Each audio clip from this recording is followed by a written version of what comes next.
On peut mettre en place une prothèse d'épaule en cas d'arthrose, d'une rupture de la coiffe des rotateurs non réparable ou d'une fracture importante de l'humérus. Pour ça, on enlève la tête humérale et le cartilage qui était abîmé au niveau de la scapula, et après on creuse un trou dans l'os pour y placer la tige de la prothèse. On remplacera aussi la surface articulaire de la scapula, et le choix des matériaux dépendra de l'âge, des antécédents et des activités du patient. Mais ce que je t'ai montré, c'est une prothèse anatomique qui reprend les formes d'une articulation gléno-humérale normale, avec la surface de la scapula qui est creuse et qui s'emboîte avec la tête de l'humérus.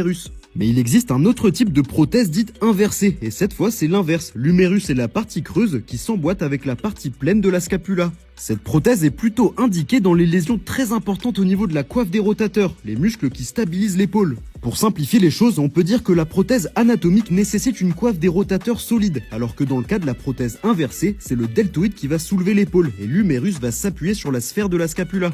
Dans tous les cas, la mise de la prothèse permettra de réduire les douleurs et d'éviter certaines complications liées à l'arthrose. Ça restaurera une partie de la fonctionnalité de cette articulation.